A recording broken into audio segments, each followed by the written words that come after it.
Kind of took me back to, and if you guys saw my story just like a few seconds ago, I was going through like my very first email that I sent my legit coach for bodybuilding, and that was back in April of 2017. So it was kind of crazy. I was just like, happen to be going through it right now, and then I saw that that was like almost 4 years ago to this day. I was like, oh, that's so crazy. But I was going down memory lane, so it's just so crazy, like where I've been since I started this whole journey, like all the things that I've learned, all the things that I have like trialed with myself, experienced, and that kind of like, man, is your shirt right? No, it's not. This is, oh my God, it is. Okay, my shirt is from 2017. I had no idea. What? Why did I? Interesting. I'm not trying to think. I feel like I just recently got this at a tournament. Did somebody give me like a ripoff? Like, did I get a ripoff shirt? Now I'm kind of thinking so, because I thought we just won this. Anyways, going through this and putting this together really took me down like memory lane to like understand where I came from and why I want to present this to you guys. And you might even be confused these different topics, like, should I do meal plans? Should I do, what are these macros that you have me do? And what is intuitive eating? Because that is something that's new. And I think it's new and talked about like since 2015 is when it's really been highlighted and brought about in regards to like diet culture, if you guys have heard that being talked about a lot. So I'm going to, show you or kind of give you knowledge on what each of these are, and then I'm going to give you my own opinion on them, and I would love to hear your guys' opinions too. So I'm not gonna like show, I mean, I guess if you want to, I'll show you the images, but I was just going to talk off of a script today. So macros is basically what you guys are all doing right now. It stands for macronutrients. That's your carbs, your fats, and your protein. It's all those three building blocks is our primary source of energy that we receive from our diet.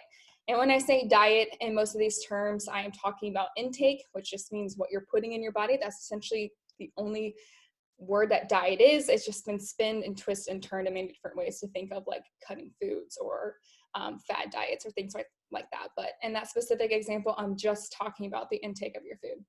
So virtually all diets produce near identical results when calories are equated. That means depending on if you're eating Mediterranean, the other different types, I can't even just think off the top of my head, they're all pretty identical across the board.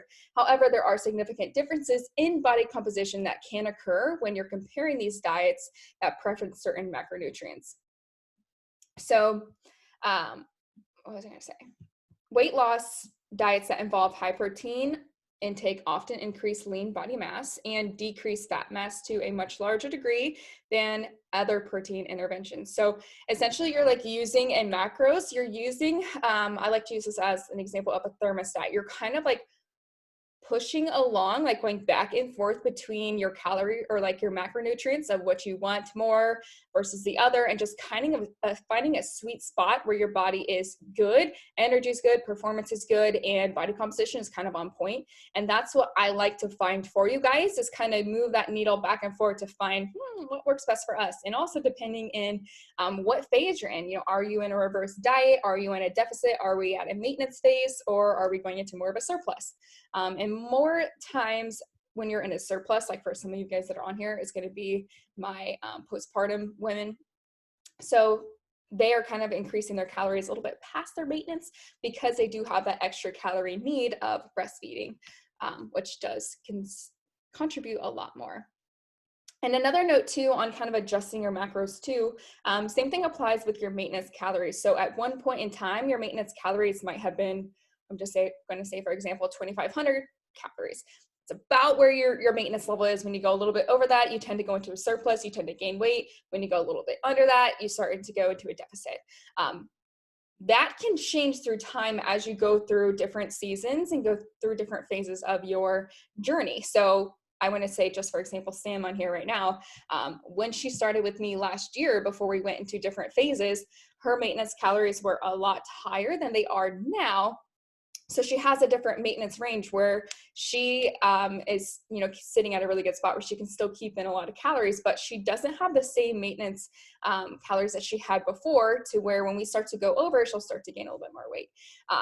But that changes with time. So she did ask me questions like, well, are my maintenance calories going to be the same? And that changes too, based off of your thyroid, based off of your activity level, based off of, you know, your workouts. That changes as your maintenance just kind of goes across the board. Consumption of a variety of carbohydrate foods ensures adequate muscle and liver glycogen restoration between bouts of physical activity. And I'm just kind of going into the different like fats, carbs, and proteins for this too. So dietary fat is a critical macronutrient with a wide variety of functions ranging from cell growth to hormone regulation. You know, I talk a lot about why fats are so important for optimizing your hormone functioning. But there is a point where when you reach your daily requirement, or when you reach that threshold, that when you go over it, it starts to impact the amount of fat intake that you have. And in some cases can be negative, right? We start to increase body fat percentages with going over that. And you know, that's not just fat alone, like that can happen with carbohydrates too. If you have more than you have a need for, you tend to store it, and you would store it either as glycogen to use later. And if you still don't use that up, then you tend to store it as fat. There's also been like research that says protein is the same way. If you're taking in more protein consistently than your body needs, it's not necessarily going to store it all the time. If you already have all those cellular holds filled up with protein intake, you're going to potentially store it as fat as well. So all these can be, if overdone and overconsumed, can lead to increase in fat levels or percentages. Proteins are molecules that act as building blocks for many tissues and metabolic functions. The most notable functions of protein with this is building new muscle mass and triggering muscle protein synthesis. And with that, we can tend to have leaner bodies and less body fat percentages, which is why all of you guys have a priority of protein right now, where we're trying to increase your protein from basically where you started, because most of you guys weren't taking in enough protein. So just increase it up a little bit more to see how well it can make you feel and recover from your workouts too.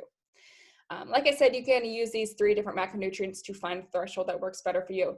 I have some clients that do better on higher fat and lower carbs. So we kind of monitor that between the two of adjusting the carbs and fats. Protein will pretty much stay the same across the board, but we will monitor those and kind of cycle to find what works best for them. And all this just requires biofeedback, how workouts are going, how's the recovery, what foods they typically tend to trend towards.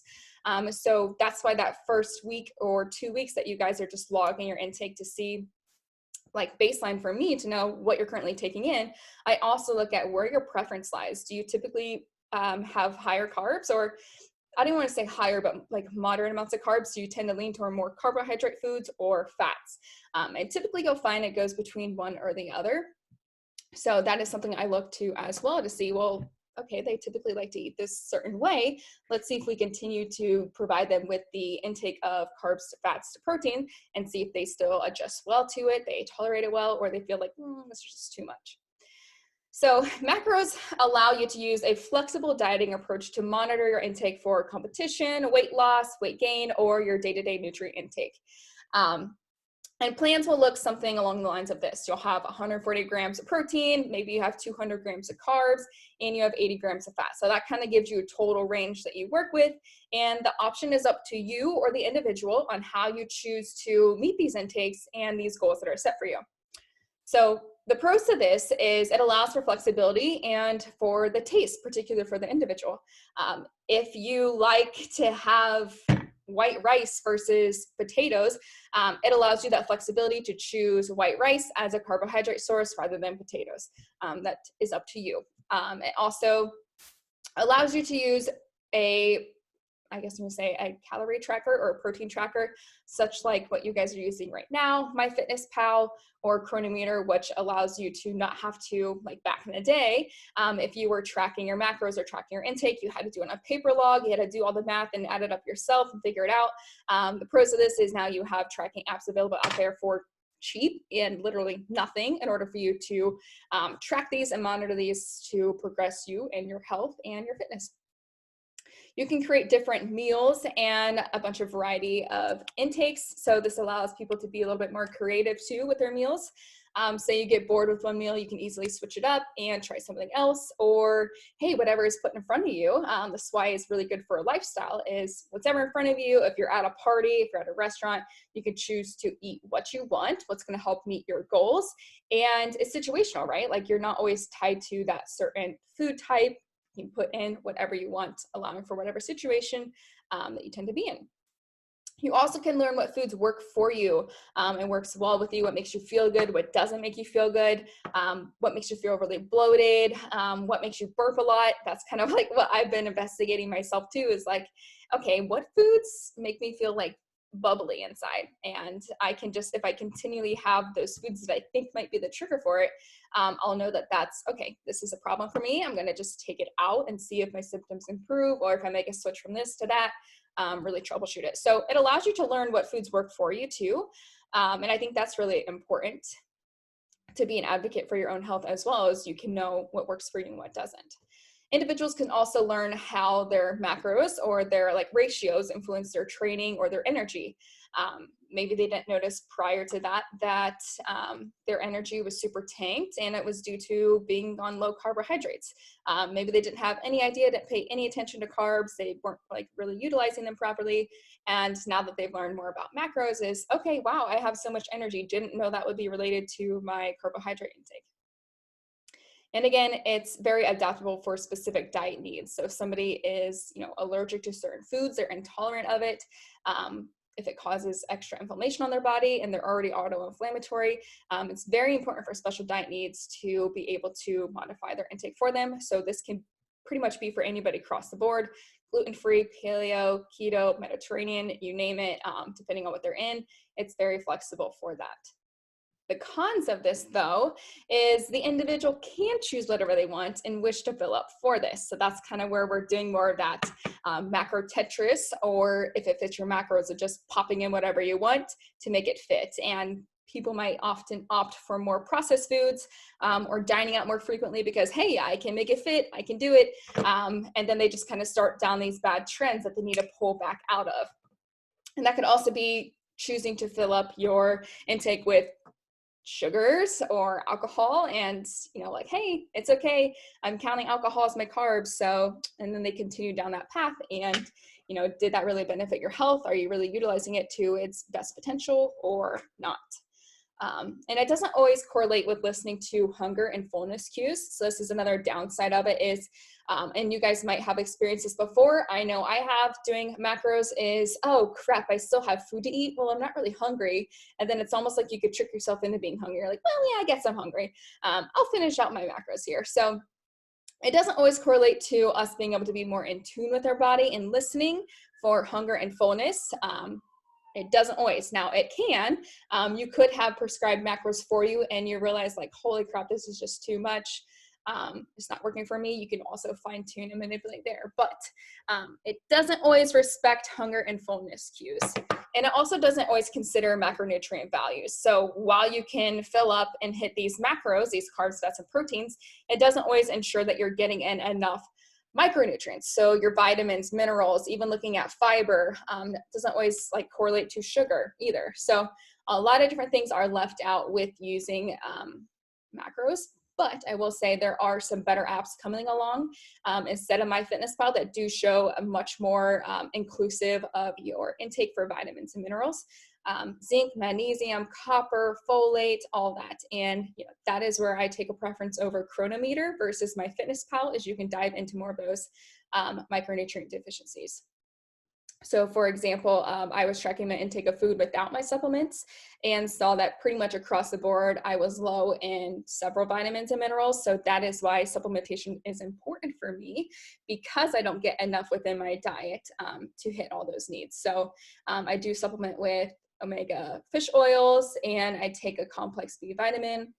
I also do a prenatal to kind of top off several of those, and a vitamin D3, because again, I looked at how I was taking in my intake, seeing what my macronutrients were, seeing what my macros were, and across the board, wasn't hitting it. So that's where supplementation can come in handy if you aren't getting it through your diet. So meal plans, what is this? I don't know how many times I've been asked by like potential clients or even just people, girls in my DMs, Facebook, they're like, hey, I'm really struggling with like my food. Can you write me a meal plan? Can I get a meal plan? I really need help here. And I just want to like, when this happens, but you guys have gotten on the calls with me, which you know now is like, I don't do that. So I have a preference based off of experience and what's worked for clients and myself that I don't do this. But I will say this can be for certain people, and this could be you, maybe. So maybe you should speak up and let me know this is you. But I just have a little bit of bias towards it. So I'll explain some of that in a little bit. But if you thought I was going to give you a meal plan, I'm not. Basically, it's a prescribed meal plan for clients to adhere to consisting of specific needs for clients to hit their goals. So you might also hear this as bro diets or cookie cutter plans. It's basically, and I'll share on my screen. And this is kind of how I got started down the path of going to my old, like my first email with my bodybuilding prep coach, because I'm going to show this on my screen now. This was a sample meal plan that I was given. Can you guys see this? Can you see the meal plan? Okay, so this is what he had given me. This is 2017, and it broke it down into different meals per day. So, you know, my breakfast was supposed to be 3 egg whites, a half cup of veg, 1/4 cup of light shredded cheese, 2 slices of whole wheat toast. So it kind of gives you a reference to go off of. And ideally, in a specific meal plan, you're going to eat those exact things. Like once they give that to you, it's like, okay, you got to eat these. It's got to be this. Luckily, in this situation for me, this wasn't a specific meal plan coach, but he gave me this as like a reference to build ideas off of. But essentially what happened is I just morphed my diet into this. So I essentially was eating this and nothing else. And then it's also ingrained in me of like, oh, this is only what's healthy or whatever. So in my mind though, when I'm reading over this, it's like, why cheese? Like, I don't even like cheese. Why is that on here? Tilapia, I don't eat that. I don't eat that. And that was on here too. I think I have some people let in. Yeah. So this was just a sample meal plan that he gave me. But in most cases, when somebody's giving you a meal plan, it's, hey, here, follow this. And that's why I'm just not really a fan of it, because I've also had experience in it. But some other things on here. Yeah, I mean, that was it. But I just want to point out that I was starting out at like 1,600. So 1,600, 1,700 calories. And I was very active. So that like blows my mind. That like looking back, like what I know now, I should have been like, Also, the macros here were 113 protein, 217 carb, and 40 grams of fat. I was starting my second prep ever at 40 grams of fat. Oh, that just hurts my heart. But I didn't know at the time. I did not know. So anyways, let's go into the pros about this. There are specific personality types that would love this, and they like to know exactly what to do, what to eat, how to do it so they can follow something to a T. There are people like that out there, and it's more stressful for them to be able to have the flexibility to create meals rather than they just know exactly. They wake up in the morning, they have the same thing, like their meals stay consistent throughout the day. That works for some people. And in the bodybuilding sense, like that works for some competitors because they don't want to think, they don't want to stress about this other stuff of like, oh, well, like I have like 30 grams of carbs. Like, I don't know what to feel like they don't have to worry about that. They don't have to stress about it. That is something that gets taken off their plate. So they know exactly what they eat as they're going on. So I will say it does fit for certain types of people. It gives a good baseline approach for understanding foods and how to create meals. So I think it does, do that. It does show you like, hey, you can create a meal by protein, fats, and carbs, blah, blah, blah. It has a good baseline approach for that. And it does allow specific manipulation, understanding of how your body could respond.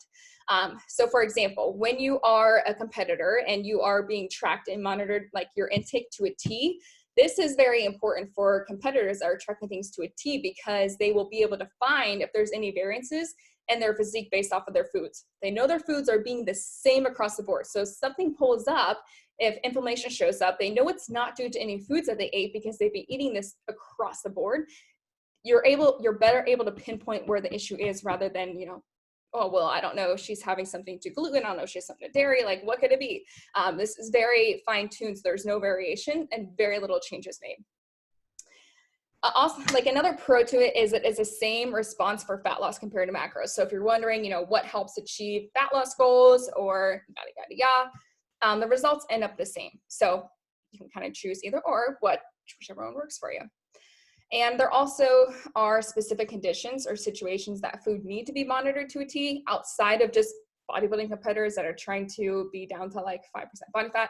There's other issues like gut issues or autoimmunity where they have to be very careful and precise with their meals. You guys heard Julie last week talk about mold toxicity. She has to have everything down to a T for what she's eating so she can rule out other things impacting her health or causing inflammation that's going to just make her health condition worse. So very severe health issues will be much specific for this type of instance, and you will see in hospitals with specific protocols, some people can't have meals outside of what they are limited to, and if they do, bad things can happen. So there are specific cases like that has to be monitored to a T. And another example of this is using a FODMAP approach. This is, restricting several foods that could be inflammatory to you or your body doesn't do well. So like Julie mentioned last week too, she kind of has to, I don't know if she's done the FODMAP approach yet, but it's like within her protocol of limiting certain amounts of food. So I'm sure for her, it's less stressful to have this flexibility of hitting macros, but she needs a specific like meal plan to have, I would say. I would bet she probably has a sample that she'd like to go off of a meal plan, and then she could swap things if she needed to, one versus the other. So, she has to switch up her carbs. She can switch up her carb sources if she needs to. Some cons of this is there's no variety in marking off your nutrients. So if whatever your intake is throughout that general week, if you're deficient in something, you're going to be deficient across the board, and you're never going to have the variety of meals to give you different nutrients, whether that's, protein, carbs, fats, fiber, starches, whatever. There's a higher chance for nutrient deficiencies if you don't have a plan already set up to cross those off the board. I also think a con in this too is clients don't learn how to fuel themselves and create meals. So the struggle you guys have gone through with trying to create meals and I need some help here or there. I'm struggling with what to make for dinner, blah, blah, blah. That's okay. And I like that. I like that you guys have those questions and those, I guess I would say, struggles, because it allows you to learn and adapt, and you can implement things. So you have the ability to switch up your meals if you're wanting to create something. So you actually learn how to fuel yourself. You learn what foods work for you. You learn what doesn't work for you. You find out what macronutrient ranges work for you rather than just being given something and you have no idea about how or why behind it.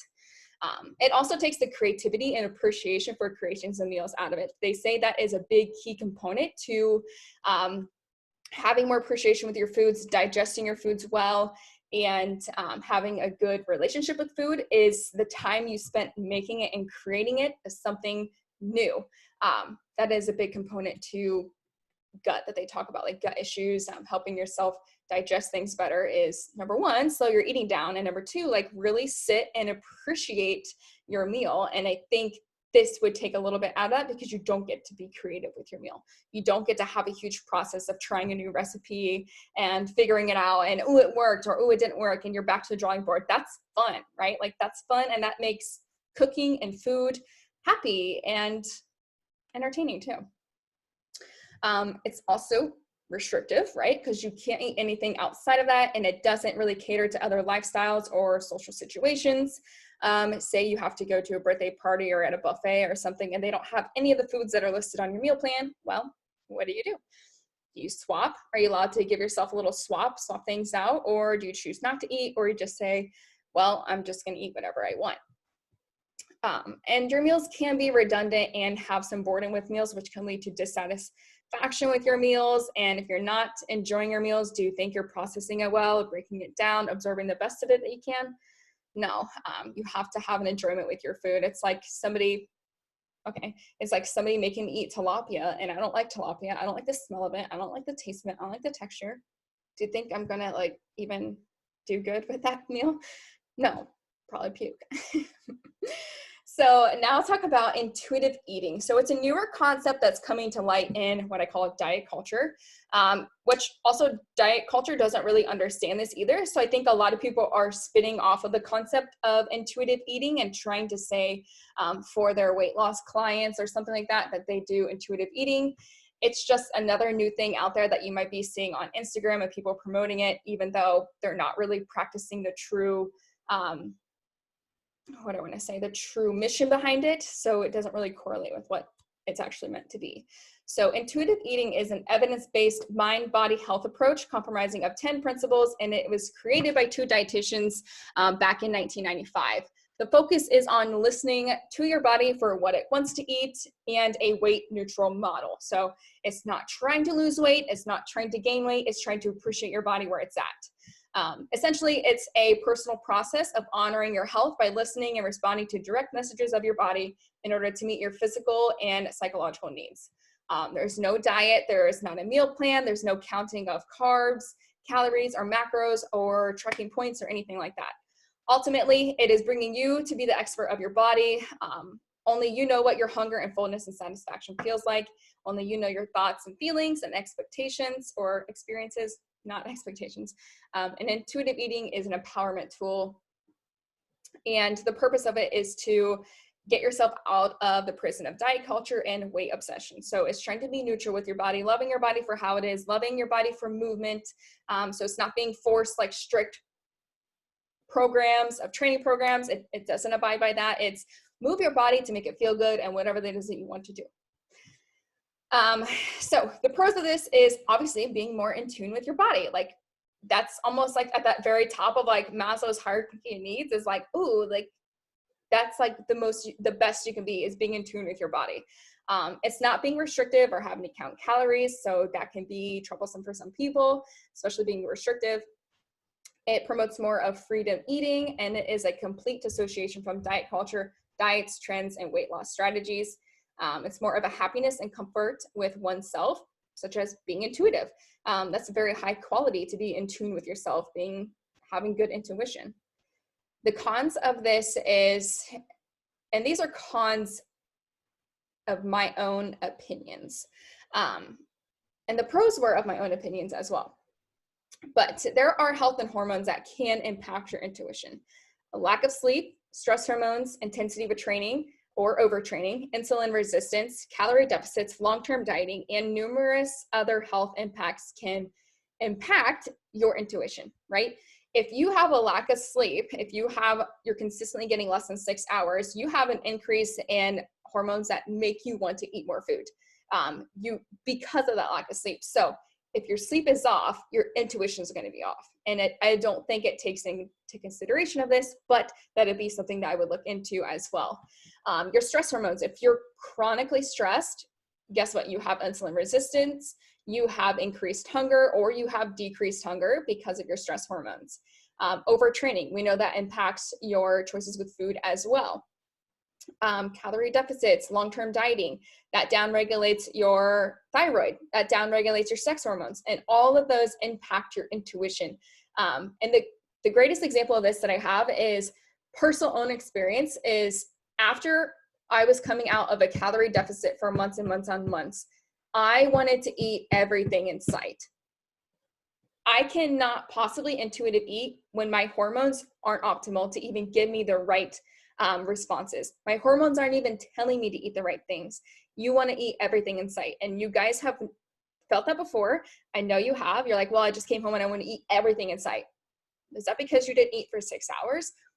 Yeah, you have those blood sugar spikes. And that when that happens is you have an increased appetite, you have an increased awareness that like, oh my God, I need to eat something. And it's usually going to be something within your first grab that's easiest to get. And sometimes you don't stop eating that. It's just like one thing after another. So chronic dieting and deficits, you cannot intuitively eat. You cannot do it because your hormones are off, which is why this is a con. So it's almost like you have to be in a very good optimal health in order to be able to listen to your body and know what it needs and what it wants.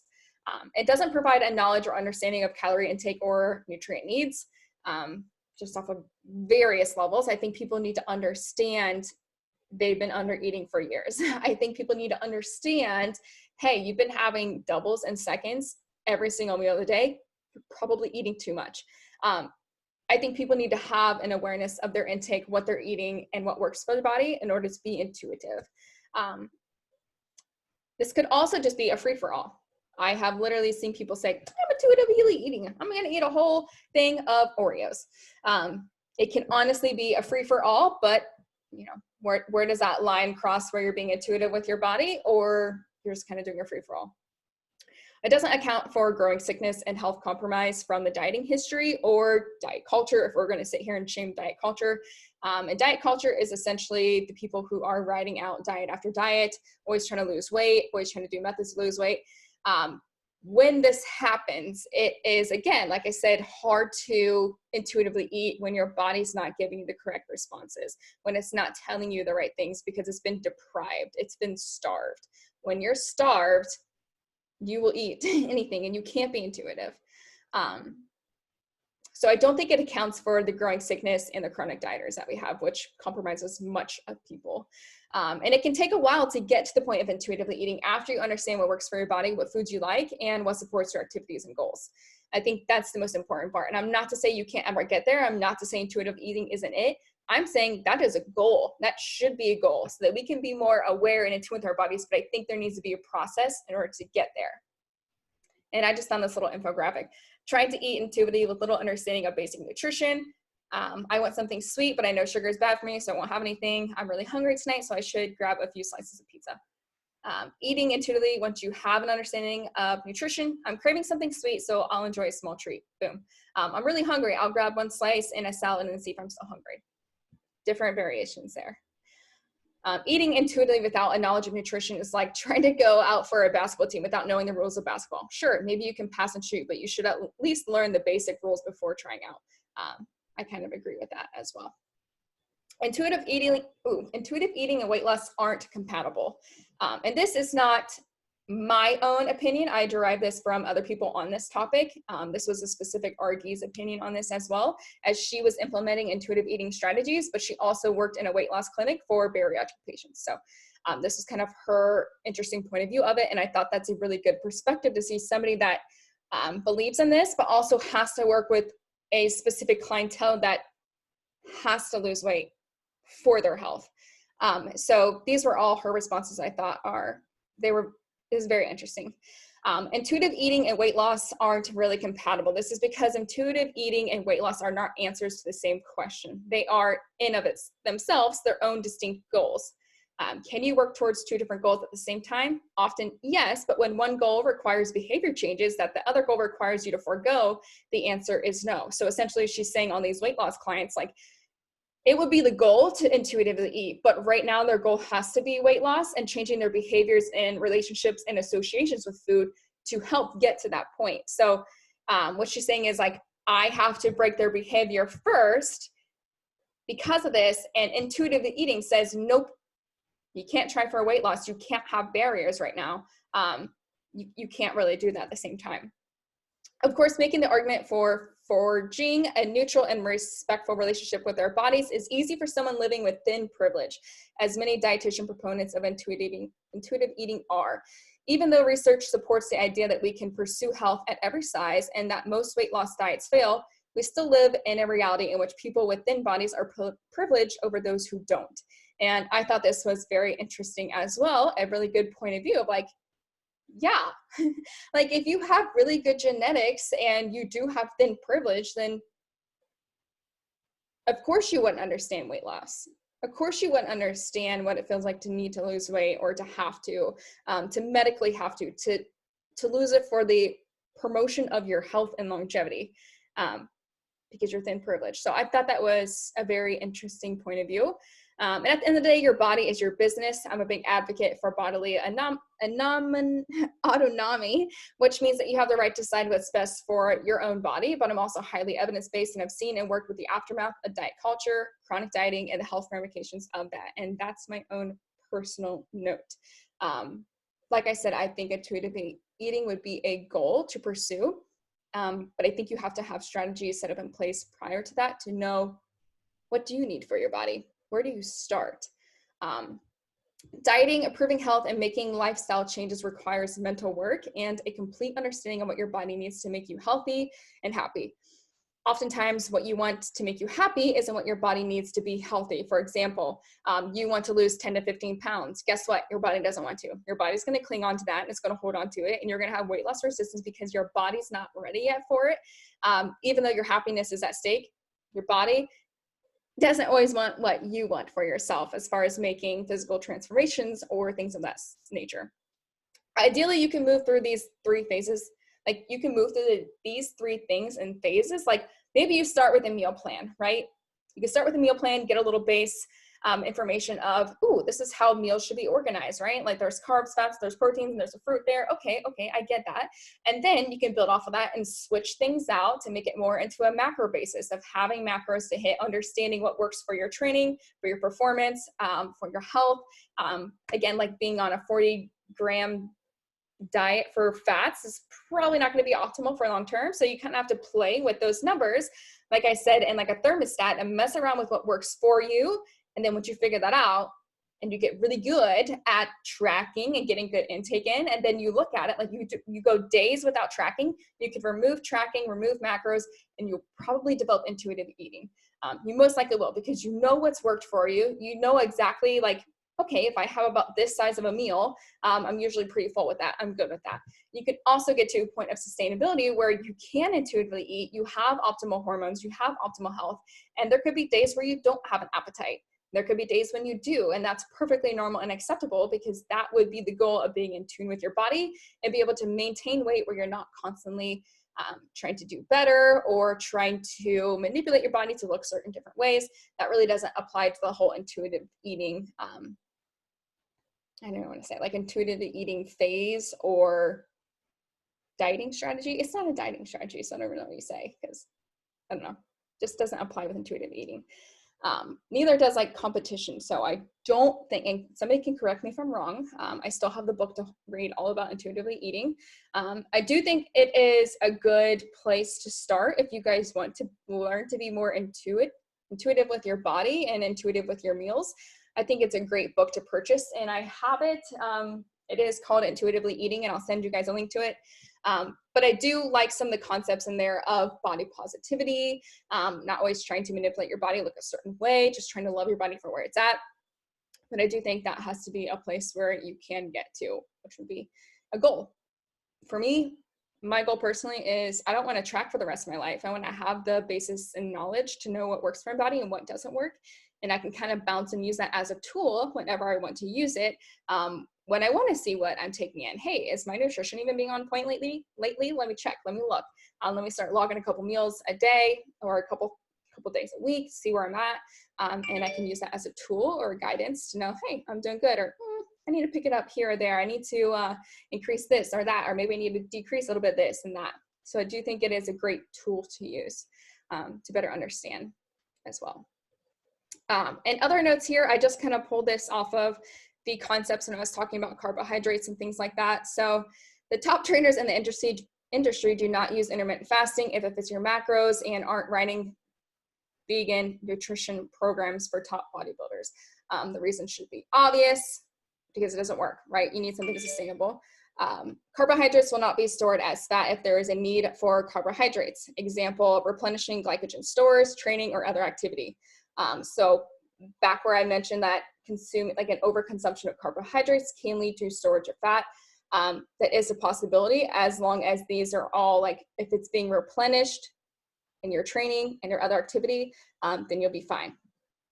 In reference to eating carbs at bedtime, if you train late in the evenings, your body may have a use for carbs right up until bedtime. So the whole myth of don't eat carbs after 7 or something, whatever the thing that floats around is, that doesn't always apply, right? It kind of just depends, and depends on your eating schedule. You know, did you not have breakfast very early? You kind of withheld your breakfast for a while accidentally. That's going to push back like your hunger a little bit later. So you could be getting hungrier later towards the evenings. Just kind of depends.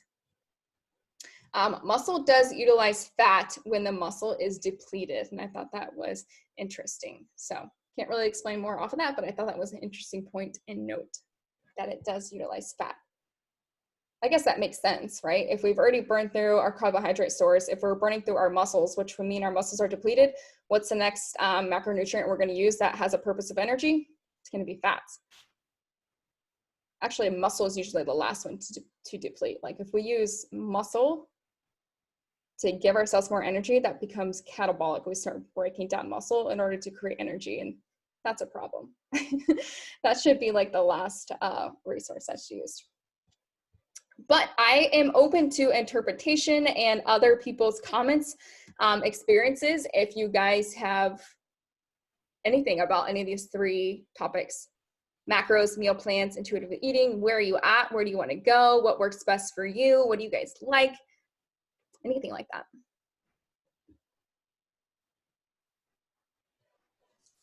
I guess I'll go. So I don't track on the weekends, and I guess I would say I intuitively eat on the weekends. I mean, I know what I need on those days, so I mindfully think about what I've had and what I need. I enjoy it, but I also enjoy tracking. I'm sure it's not a great thing to be, but it's like a goal for me, like every day, like, oh, check that off my list or whatever. But it's also nice on the weekends not, so it's a toss up. Yeah, I think you have a good balance there of like and this is a good example too, is like you can come in after your weekends and there's not change at all. Like you're still, hitting the same weight or you're within a couple pounds. So that kind of shows you that, yeah, you did intuitively eat well over the weekend. You were mindful. I think that goes a long way. Like when you can decrease the time you spent tracking and still be reaching towards your goals, still be feeling good, still be feeling less stressed. Because sometimes tracking can be stressful for people. So you kind of have a really good balance right now of like, I like it when I'm not, and I like it when I am. So that's a really good spot to be in.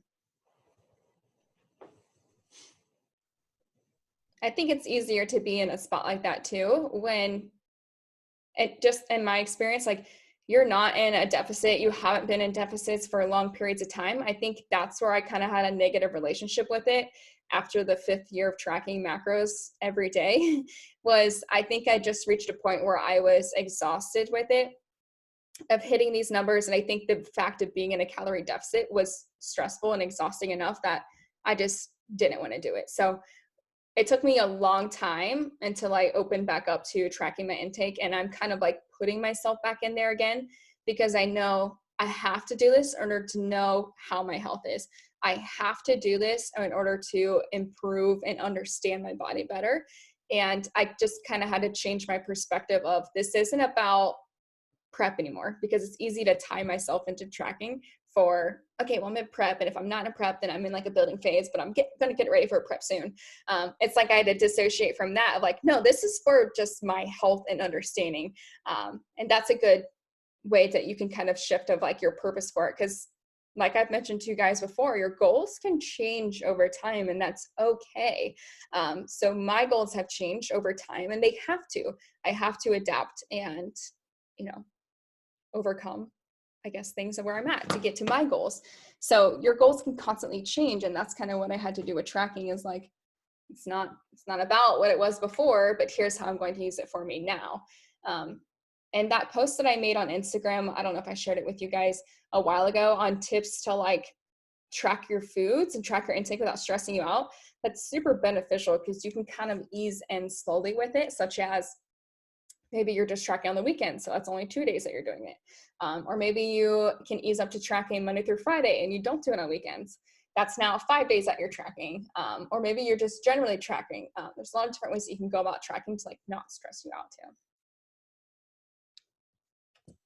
I think for me, the reason I probably like tracking during the week versus on the weekend is with working every day, I have set meals that I've planned or meal prepped or whatever. So I already know what I'm eating. On the weekends, I have no idea what I'm going to get into. So it's like, I don't know how to plan accordingly. So that part did stress me out when I did have to track on the weekends. Yeah. So I think that's why I like it during the week and not versus on the weekends. I would say for some people that would leave them uneasy too, because they're like, oh, on the weekends is when I really go ball out. So if they're like not to track, they're like, well, I might not I'm not going to track because I'm going to be messing up a lot, or I don't even want to say messing up, just like overdoing it.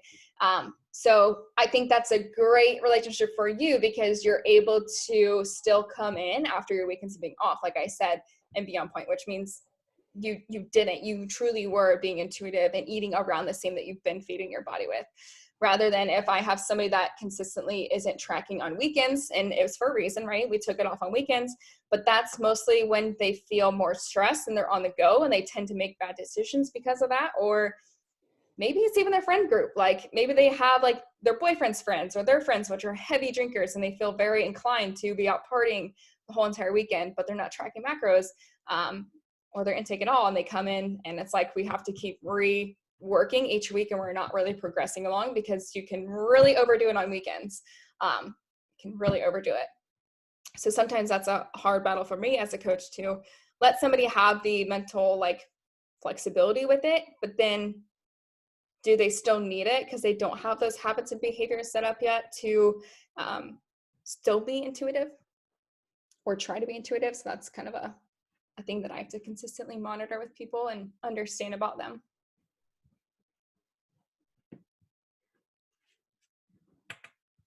Anything else? Anything interesting that you guys heard? If not, this is just gonna be a quiet night for you guys. That's okay. It's a Monday. Did everyone have a good day at least?